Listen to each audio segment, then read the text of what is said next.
Thanks for joining me today. Today I'm going to show you, I'm making a Halloween frame, so I'll show you the process of that, but I'm also going to show you some vinyl. So this vinyl is called the Spooky Brocade, and it matches the From the Crypt stamp set. You'll be able to see that better once it's on.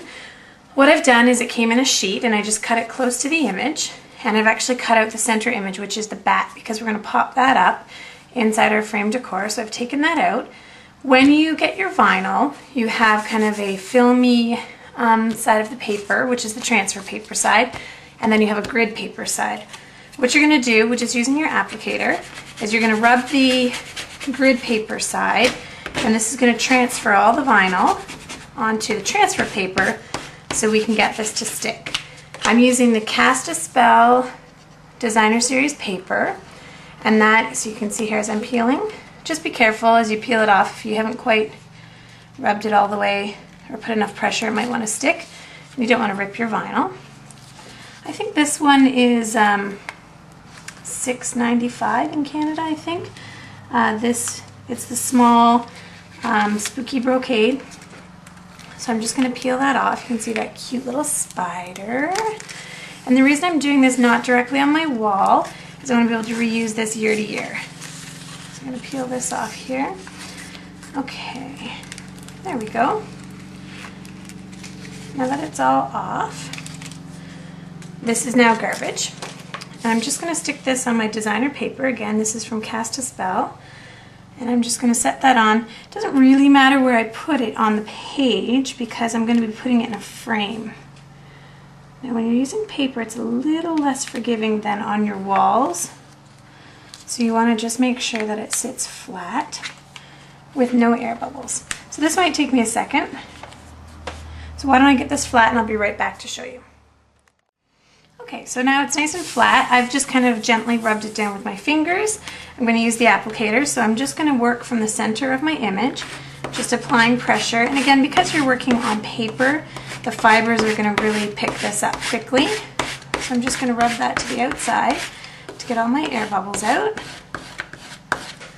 And there we go. And I think that's probably good enough. Okay, and this color cards or designer paper is the plum combination. It's the perfect plum with kind of a lighter shade of that, not quite as light as pale plum. And now we just peel the transfer paper right up off this. So if you're doing this on glass or on a wall or whatever surface, it's the exact same process. And you can see here, just pulling slowly, just in case something doesn't want to stick. And I can reapply some pressure. Ooh, how fun, I'm so excited. Okay, so we're getting this off. And then what I'm going to do is take my bat, and I'm going to do the exact same thing. I'm going to rub the back to get it onto the transfer paper. And then I'm going to put it on a piece of Perfect Plum textured cardstock. There we go. Isn't that pretty? So I'm going to put this onto textured cardstock and cut it out, and I'll be right back to show you that. Okay, so I've got my bat done in the vinyl, and I've mounted it on the, well, I rubbed it on the Perfect Plum, and then I mounted it on Old Olive and cut both layers out. And then I've just got a whole whack of dimensionals on the back that I'm just going to then put this onto my frame. So it's relatively even. So that's going to add some depth and some interest there.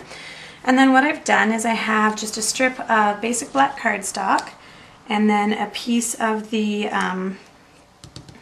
green paper from the Cast a Spell. And again, I mean, I don't know exactly where this is going to sit in my frame, so I've just made a piece that's a little wider than my border. So you can see here the mat on my frame. It's going to center it up something like that. So that's the starting. And now what I'm going to do is I'm just going to do a rub-on, and I'm actually going to cheat. I'll just use my applicator. So this is from the Halloween rub-ons here, the Spooky Treats, and I'm just going to put this on here. So normally you can use a popsicle stick to do this, but this was out and handy, so I'm going to just put this vinyl on. Peel that off, or sorry, not vinyl, a rub-on, and then using my wide oval punch, I'm just going to punch that out. Okay, And then I'm just going to give this a quick sponge. So if you've not sponged before, I just take my ink, tap it in with the sponge, and just feather down. I'm going to apply some dimensionals, and this is going to go on my frame.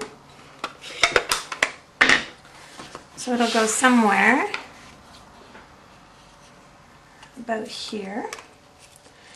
And as I say, I'm going to pop that up with dimensionals, and I'm going to apply a couple of rub-ons here as well, just to have to figure out where those are going to go, just to kind of highlight the little title here. Throw in a couple of black brads down here, and then I'll have myself my picture frame. So I'll show you the finished copy in just 1 second.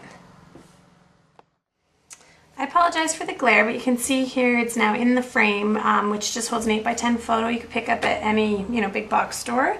And I will take a photo of it on my wall and post it at the end of the video. So thanks for joining me today, and I hope you like it.